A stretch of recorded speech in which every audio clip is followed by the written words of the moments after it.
राष्ट्रीय अपराध record bureau ने साल 2019 के जेल संबंधित आंकड़े कारागार सांख्यिकी रिपोर्ट जारी की है। एनसीआरबी की इस रिपोर्ट में जाति, धर्म जैसे अलग अलग आधार पर देश की जेलों में बंद कैदियों से जुड़े आंकड़े पेश किए गए हैं। इन आंकड़ों से पता चला है कि जेलों में बंद दलितों, आदिवासियों और मुसलमानों की संख्या उनकी आबादी के अनुपात से ज़्यादा है। 2019 के आखिर की बात करें तो जेल में कुल दोषियों में से 21.7% दलित थे।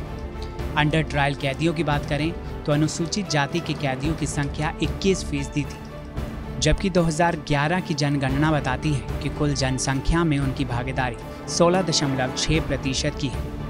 इसी तरह अनुसूचित जनजाति की जनसंख्या में हिस्सेदारी 8.6%। वहीं जेलों में दोषी ठहराए जा चुके कुल कैदियों में से 13.6% अनुसूचित जनजाति के हैं। इसी तरह 2011 की जनगणना के मुताबिक देश की कुल जनसंख्या में 14.2% मुस्लिम आबादी है।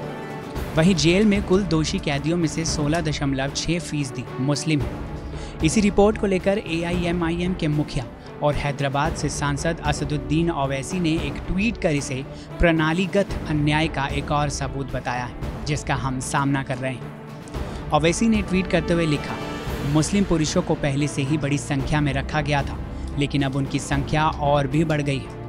कानून की नज़र में ये सभी लोग निर्दोष हैं, लेकिन इसके बावजूद अभी भी ये लोग जेलों में कैद हैं। दरअसल NCRB द्वारा जारी किए गए 2019 के आंकड़े ये भी बताते हैं कि मुस्लिम एक ऐसा समुदाय है जिसमें दोषियों की तुलना में विचाराधीन कैदियों यानी अंडर ट्रायल्स की संख्या कहीं ज़्यादा है। आपको बता दें, साल 2019 के अंत तक देश के सभी जेलों में दोषियों की संख्या में से 21.7% दलित हैं, जबकि विचाराधीन कैदियों में अनुसूचित जाति के 21% लोग हैं।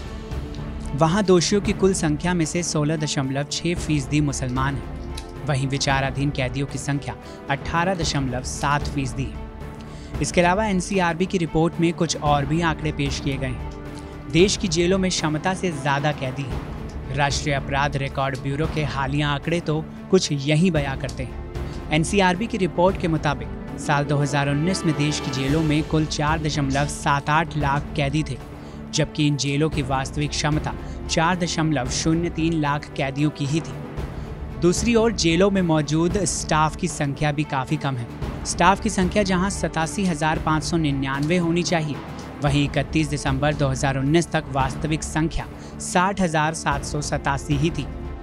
गौरतलब है, उत्तर प्रदेश की योगी सरकार कानून व्यवस्था को लेकर हमेशा से ही विपक्ष के निशाने पर रही है, लेकिन NCRB के आंकड़े के हवाले से ही यूपी सरकार ने दावा किया है कि अपराध नियंत्रण के मामले में प्रदेश बाकी राज्यों के मुकाबले अव्वल नंबर पर है।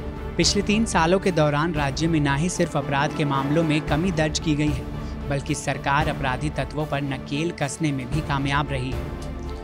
आपको ये खबर कैसी लगी, हमें कमेंट सेक्शन में ज़रूर बताएं। बाकी देश और दुनिया की तमाम बड़ी खबरों के लिए देखते रहें TV9 भारतवर्ष।